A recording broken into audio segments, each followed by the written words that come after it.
নিজেও জানে না যে তার মর্যাদা, তার মূল্য, তার কদর আল্লাহর কাছে কি পরিমাণ। পবিত্র কোরআনুল করিমের সূরাত ৩-এ আল্লাহ ৪টা কসম খায়া যুবকের যৌবনের ইবাদতের প্রশংসা করেছেন। সুবহানাল্লাহ। এই জমিনে যত আল্লাহর ওলি হয়েছেন প্রত্যেকেই অলির দফতরের নাম লেখাইছেন যৌবনকালে। হাজারো বৃদ্ধ মানুষের সেজদা যদি এক পাল্লায় রাখা হয় আর একজন যুবকের সেজদা যদি এক পাল্লায় রাখা হয়, ওই যুবকের সেজদার পাল্লা ভারী হয়ে যাবে। নবীজি বলেন লা ওয়ারআ কাল কাফি আও কামা ক্বালা নবী আলাইহিস সালাম। আল্লাহ রসুল বলেন যার শক্তি ছিল, সুযোগ ছিল গুনাহ করার, এর পরেও যে গুনাহ করে না আল্লাহর ভয়ে। যুবকের সুযোগ ছিল, গায়ের শক্তিও ছিল, সে চাইলেই গান বাজনার আয়োজন করতে পারত, ওয়াজ মাহফিলের আয়োজন না করে। যুবক চাইলেই সফর সঙ্গী সাহেব প্রধানমন্ত্রী ৫,০০০ টাকা নগদ, মাশাআল্লাহ। যুবক চাইলেই সে গুনায় যেতে পারত।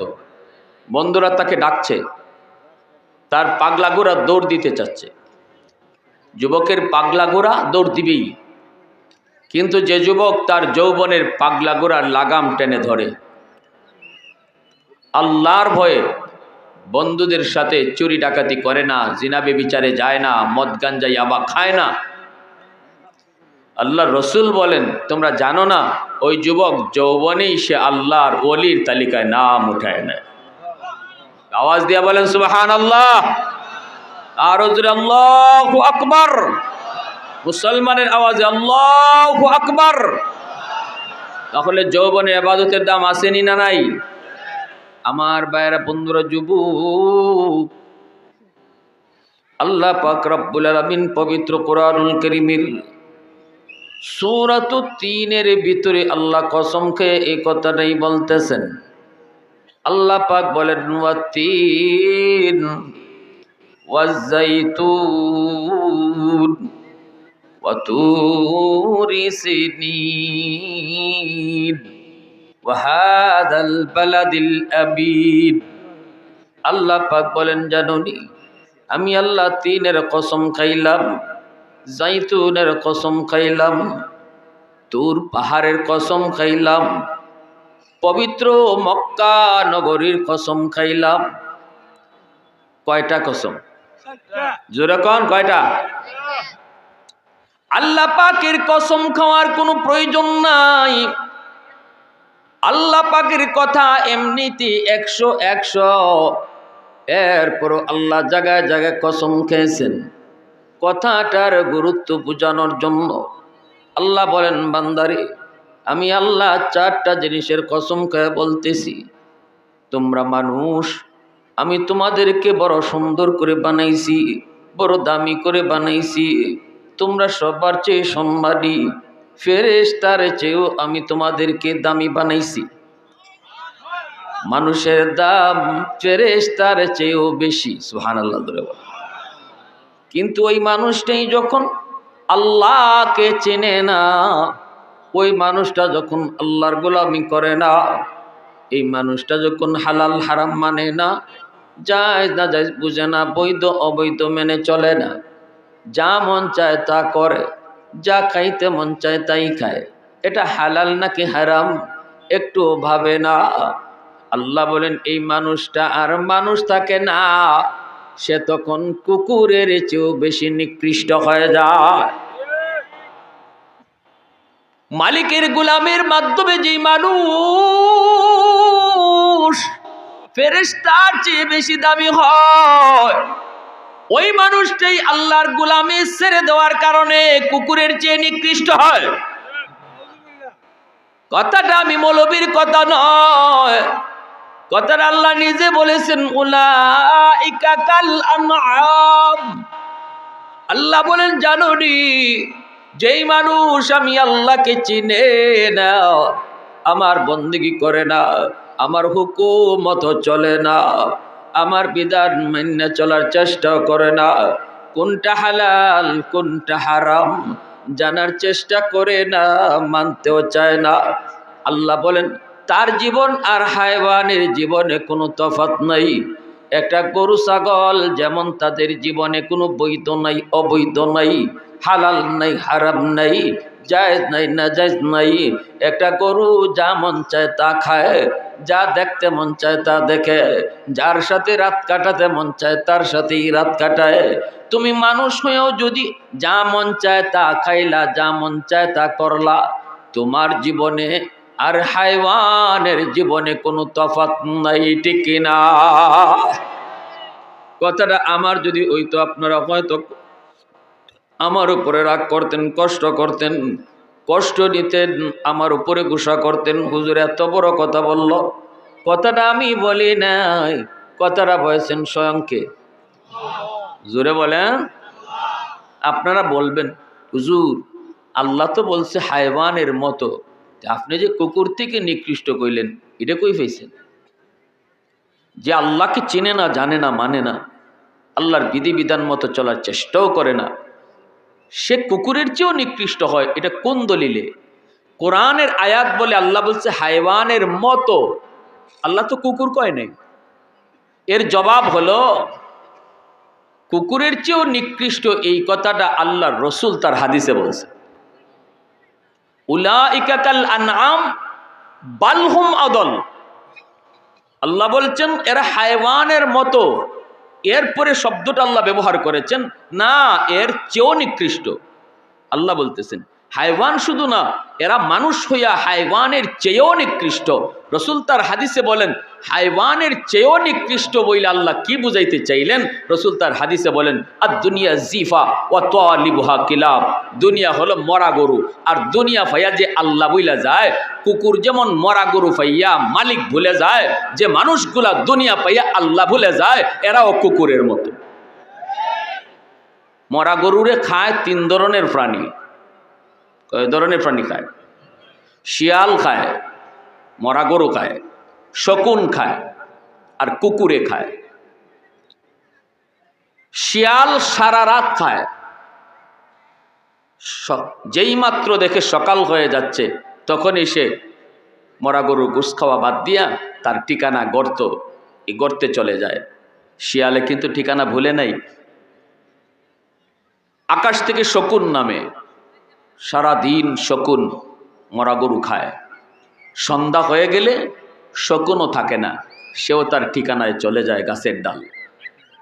কিন্তু মরা গরু যদি কুকুরে লাগাল পায়, জানি না আপনারা ঢাকা শহরে আছেন, শহরে বন্দরে থাকেন, হয়তো আপনারা এগুলা অনেকে দেখছেনই না।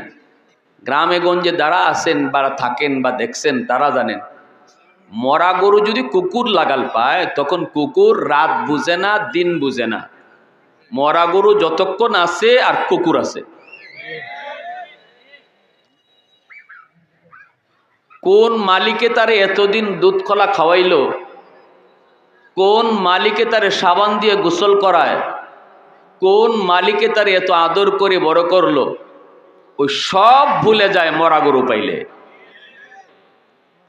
এজন্যই আল্লাহর রসুল বালহুম আদল, আল্লাহ যে বলছেন এর চেয়েও নিকৃষ্ট, এর তফসির করেছেন রসুল তার হাদিসে আদ-দুনিয়া জিফা ওয়া তালিবুহা কিলাব। যে মানুষ দুনিয়া পাইয়া কোন মালিকে তারে মার পেটে খাওয়াইলো, কোন মালিকে তারে আস্তে আস্তে বড় করলো, কোন মালিক তার মার বুকে সে দুনিয়া আসার আগেই তার রিজিক পাঠায় দিল, এই সব কিছু ভুলে যায় যে মানুষটা দুনিয়া পাইয়া, সে আর কুকুরের মাঝে কোনো তফাৎ থাকে না। এজন্য আমার বার বন্ধুরা, যুবক, আল্লাহ পাক বলেন জানোনি তোমরা মানুষ আমি আল্লাহর কাছে বড় দামি, ফেরেশতার চেয়েও তোমাদের দাম অনেক বেশি। কিন্তু জানোনি এই সুন্দর মানুষগুলা যখন বুড়া হয়, বৃদ্ধ হয়ে যায়, তখন সমাজের মানুষ তারে এত দাম দিতে চায় না, ঘরের ভিতরেও সে এত দাম পায় না। সমাজের মানুষেরা কয় মিয়া আগের মতো ধমক দিও না, এখন কিন্তু গায়ে তোমার শক্তি কম। ঘরের মধ্যে বিবি সাহেব বলতেছে আস্তে কথা কও। ছেলেরা কিন্তু এখন বড় হয়ে গেছে, ছেলেদের কথা মানতে হবে। যেই মানুষটার কথায় সমাজ চলতো, ঘর চলতো, ওই মানুষটা যখন বৃদ্ধ হয়ে যায়, আল্লাহ বলেন মানুষের কাছে তোমার দাম কমে যায়, ভয় পায় না মানুষ। আস্তে আস্তে তোমার যে ওজন ছিল, তোমার যে রূপ ছিল, সেটা কমে যায়। কিন্তু মানুষ মনে রাখো, যদি তুমি যৌবন কালে আমি আল্লাহর গোলামি করো রে, যৌবনে যদি তোমাকে মসজিদে পাওয়া যায়, যৌবনে যদি তোমার মুখে দাড়ি পাওয়া যায়, যৌবনে যদি তোমাকে বাপমার সেবা করতে দেখা যায়, যৌবনে যদি তোমাকে মুরব্বীদের সম্মান করতে পাওয়া যায়, যৌবনে যদি তুমি উলামায়ে কেরামকে তাজিম করো, সমাজের সামাজিক কাজগুলো তুমি করো, বন্ধুদের সাথে তুমি গান বাজনায় যাও না, না না বন্ধুদের সাথে তুমি গান বাজনায় যাও না, মদ গাঞ্জা ইয়াবা খাও না, না না জিনা বিচারে যাও না, যৌবন তুমি আল্লাহর ভয়ে তুমি কাটাইছো। আল্লাহ বলেন জানো নি, ওই যুবক যখন বৃদ্ধ বয়সে উপনীত হয়, কেউ যখন তারে দাম দিতে চায় না, আমি আল্লাহ তারে দামি বানায় দিই। কেমনে আল্লাহ দামি বানায়? ইল্লাল্লাযীনা আমানু ওয়া আমিলুস সালিহাত ফালাহুম আজরুন গায়রু মামনুন। আল্লাহ বলেন জানো নি, তুমি গায়ে শক্তি থাকতে যতগুলি আমল তুমি করেছো, গায়ে তোমার শক্তি ছিল, যতগুলি আমল তুমি দাইমি করেছো, 5 ওয়াক্ত নামাজ তুমি মসজিদে যা পড়ছো, এখন তুমি বৃদ্ধ হয়ে গেছো, তোমার গায়ে শক্তি নাই গো, কোমরে তোমার ব্যথা, হাঁটুতে তোমার ব্যথা, মসজিদে যাইতে তোমার বড় ভয় করে, কোথায় জানি তুমি পড়ে যাও, তুমি ঘরেই নামাজ পড়তেছো, শরী উজরের কারণে তুমি ঘরে নামাজ পড়ো, ফেরেশতারা তোমার নামাজের সওয়াব উঠায়। আমি আল্লাহ বলি কি উঠাইতেছো? ফেরেশতারা কো মালিক ঘরে নামাজ পড়ছে, নামাজের সওয়াব। আল্লাহ বলে সাবধান, ঘরে নামাজের সওয়াব উঠায়ও না। আমার বান্দা যৌবনে মসজিদে গিয়ে নামাজ পড়তো, যৌবনের শক্তি যদি আজও থাকতো, আজও মসজিদে যাইতো। এই শক্তি বান্দা নিজে নিজে কয় নাই, এই শক্তি আমি আল্লাহ তার কেড়ে নিয়েছি। আজও যদি আমার বান্দার গায়ে শক্তি থাকতো, আজও মসজিদে যে নামাজ পড়তো। অতএব যদিও আমার বান্দা ঘরে নামাজ আদায় করে নে, তবু কিন্তু আমল নামায় মসজিদে জামাতের সওয়াব তোমরা উঠে দাও।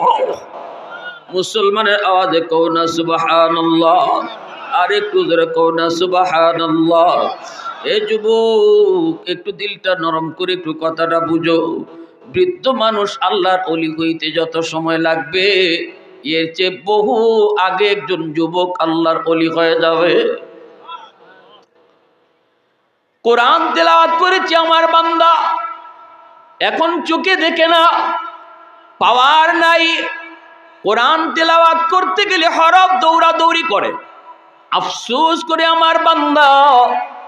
আল্লাহ বলে বান্দা আফসোস কইরো না, যৌবনের কোরআন তেলাওয়াতের সওয়াব যেই বয়সে চোখে পাওয়ার থাকবে না, আফসোস করবা, ওই বয়সেও আমি তোমার যৌবনের তেলাওয়াতের সওয়াব জারি রাখবো, যৌবনের সওয়াব জারি রাখবো, কখনো বন্ধ করব না, কখনো বন্ধ করব না। কারণ তোমার চোখের পাওয়ারটা তো আমি নিয়েছি, তুমি নিজে নিজেই পাওয়ার নষ্ট করো নাই, বয়সের কারণে আমি তোমার চোখের পাওয়ার কেড়ে নিয়েছি। আজও যদি তোমার চোখে আগের মতো পাওয়ার দিয়া রাখতাম, তাহলে আমি আল্লাহর বিশ্বাস তুমি আগের মতোই তেলাওয়াত করতা। আজও ফজরের পর তুমি প্রতিদিন সূরা ইয়াসিন তেলাওয়াত করেছো, আজ তুমি তেলাওয়াত করতে পারো না, কিন্তু আল্লাহ বলেন ইল্লাল্লাযীনা আমানু ওয়া আমিলুস সালিহাত ফালাহুম আজরুন গায়রু মামনুন। আল্লাহ বলে আমি 4 জিনিসের কসম খায়া বলতেছি, বান্দারে তুমি যদি বৃদ্ধ বয়সী ফজরের তিলাওয়াত করতে না পারো, তোমার যৌবনের সূরা ইয়াসিনের তিলাওয়াতের সওয়াব আজকে বুড়া বয়সে তিলাওয়াত করতে না পারলেও আমি জারি রেখে দিব। এটাই হলো আহকামুল হাকিমিনের পেনশন। দুনিয়ার বাদশা আমাদেরকে পেনশন দেয়, দুনিয়ার সরকারে পেনশন দেয়। সরকারি বয়স হলো 40 বছর। 40 বছর পর্যন্ত সরকারের ডিউটি তুমি পালন করেছ, সরকার তোমার উপরে বড় খুশি। তুমি নির্ধারিত সময় অফিসে এসেছ, আমার ডিউটি তুমি পালন করেছ, আমি সরকার তোমার উপরে খুশি। এখন আর তোমাকে অফিসে আসা লাগবে না, তুমি ঘরে বসা থাকো, ডিউটি করা লাগবে না। তোমার অ্যাকাউন্টে আমি পেনশনের বেতন পাঠায় দিব, থাকবা তুমি ঘরে, আর পৌঁছে যাবে তোমার বেতন। এর নাম হলো পেনশন। আওয়াজ আসতে কেন, জোরে বলেন। সকল বাদশার বাদশা যিনি আহকামুল হাকিমিন, তিনি বলেন বান্দা, দুনিয়ার বাদশা যদি তোমার কর্মচারীর উপরে খুশি হইয়া তার পেনশন দে, আমি আল্লাহ সকল বাদশার বাদশা, আমিও তোমাকে ইবাদতের পেনশন দিব। যেই নফল বন্দেগীগুলা তুমি করছো যৌবনে, যেগুলা তোমার দায়মি আমল ছিল, আজকে বুড়া বয়সে তুমি পারো না, ওই যৌবনের ইবাদতের কারণে আমি যৌবনের সবগুলি ইবাদত জারি রাখবো। তাহাজ্জুদের নামাজ তুমি পড়েছো, এখন পড়তে পারো না, গায়ে তোমার শক্তি নাই, ঘুম থেকে উঠতে পারো না, তুমি বড় দুর্বল, ঘুমায় ঘুমায় তুমি শুধু আফসোস করো, চোখের পানি ধরাও। আল্লাহ কয় বান্দারে কাঁদিস না, যদিও তুই ঘুমায় রইছো, তাহাজ্জুদের টাইমে তোমার ঘুম ভাঙছে ঠিকই, কারণ তোমার এই টাইমে ঘুম ভাঙা অভ্যাস ছিল। এখন তুমি উঠতে পারো না, কারণ তোমার গায়ে শক্তি নাই, কোমরে তোমার ব্যথা, হাঁটুতে ব্যথা, তুমি আফসোস করো। আল্লাহ কো বান্দা, আফসোস করার দরকার নাই রে বান্দি। যৌবনে তুমি তাহাজ্জুদ যে আদায় করেছো, আজকে বুড়া বয়সে ঘুমায় থাকলো, আমল নামায় তাহাজ্জুদের সওয়াব আমি আল্লাহ উঠায় দিব। প্রশংসা করব কার? একটু আওয়াজ দেয়া কও না কার? মুসলমানের আওয়াজে কও না কার? ওয়াহদাতি কি হিফাজত নেহি বেকুওতে বাজু, ওয়াহদাতি কি হিফাজত নেহি বেকুওতে বাজু, आते निके कुछ काम हक ले खुदा दा, ऐ मर्द खुदा तुझको कुव्वत नहीं हासिल, जा बैठ किसी गार में अल्लाह को कर याद, ये सच है कि बातिल की तरफदार नहीं हम, गद्दार न समझो हमें गद्दार नहीं हम, फूलों की तरह नरम मिजाज अपना है नजर, हम तीरी नहीं नेज़ा व तलवार नहीं हम, हम तीरी नहीं नेज़ा व तलवार नहीं हम। मुसलमाনের আওয়াজে কও আল্লাহু আকবার। একজন যুবকের জীবন শুরু হয় মাত্র, সামনের জীবনের তার সবগুলি ঘাট থাকে, প্রতিটা ঘাট থেকে তার পার হওয়া লাগবে। এর যুবক, তোমার আমার জীবনে আল্লাহ বাতি জ্বালায়া দিছে, বাতি লাগায়া দিছে, বাতি কিন্তু আল্লাহ জ্বালায়া দেয় নাই, বাতি জ্বালায়া আল্লাহ দেয় নাই। এই যে এই জায়গায় লাইট লাগানো হয়েছে, লাইট জ্বলবে না, পাওয়ার হাউস থেকে যদি লাইন ওকে করা না হয়, তোমার আমার জীবনও আল্লাহ পাক লাইট লাগায়া দিছে, জ্বালায়া দেয় নাই। জ্বালানোর জন্য আল্লাহ বলছে পাওয়ার হাউস থেকে লাইন ওকে করো, পাওয়ার হাউস থেকে লাইন ওকে করো।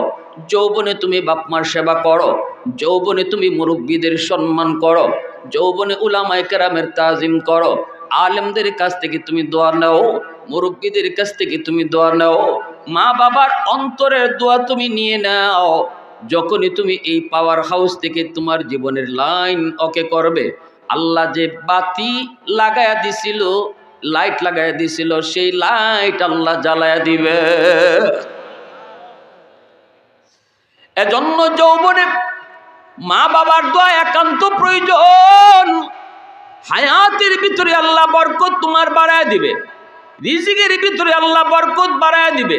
হাকিমুল উম্মত মুজাদ্দিদি মিল্লাত মাওলানা আশরাফ আলী থানভী রাহমাতুল্লাহি আলাইহি বলেন, যেই সন্তানের পিছনে তার মার দোয়া, বাবার দোয়া, ওই সন্তানের 1 নাম্বার দুনিয়ার ফায়দা, আল্লাহ তার হায়াতের ভিতরে বরকত বাড়ায় দেয়।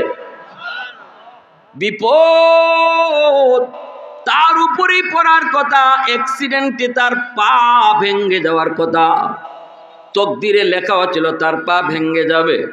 আল্লাহ পাকের তকদির, আল্লাহ পাকও লেখা রাখছিল, তকদিরও লেখা ছিল। কিছু কিছু তকদির আল্লাহ ঘুরাইয়া দেয় দোয়ার উসিলায়। সেই দোয়া যদি হয় মার বাবার, সেই বাপ মার দোয়ার উসিলায় আল্লাহ পাক তোমার অ্যাক্সিডেন্ট থেকে আল্লাহ তোমারে বাঁচাইয়া দিবে। আওয়াজ দিয়ে কও না সুবহানাল্লাহ, আরেকটু জোরে কও না সুবহানাল্লাহ। 2 নম্বর ফায়দা হলো আল্লাহ পাক তোমার রিজিকের ভিতরে বরকত বাড়ায় দিবে। রিজিকের ভিতরে আল্লাহ বরকত বাড়ায় দিবে। অল্প তুমি কামাই করো, অল্প কামাইয়ের ভিতরে আল্লাহ রিজিক বাড়ায় দিবে। কামাই তোমার কম কিন্তু ফায়দা অনেক বেশি। বরকত কারে কয় এটা আমরা অনেকেই বুঝি না। বাপমার দোয়া যদি থাকে, রিজিকের ভিতরে বরকত বাড়ায় কে? আওয়াজ দেওয়া বলেন কে? 3 নম্বর ফায়দা হলো, যেই যুবক মা বাবার দোয়া নিয়ে চলবো, মা বাবার সেবা করব, মার সাথে চোখ লাল করে কথা বলবে না, বাবার কলিজায় আঘাত দিয়ে কথা বলবে না, নরম নরম ভাষায় কথা কইব, আল্লাহ পাক রব্বুল আলামিন তার সন্তানকেও তার মতো আদর্শ সন্তান বানাইব। সে যেমন বাবার মার কথা মাইন্না চলে, আল্লাহ তার সন্তানকেও তার মতো বানাইব। 4 নম্বর ফায়দা হলো, মা ভক্ত সন্তান, বাবা ভক্ত সন্তান যদি গরিব হয়, হাকিমুল উম্মত বলেন ওই লোকটারে আল্লাহ পাক মক্কা মদিনা আল্লাহ জিয়ারত করায় নিব। কারণ হলো দুনিয়ার জমিন মার চেহারার দিকে বাবার চেহারার দিকে কতবার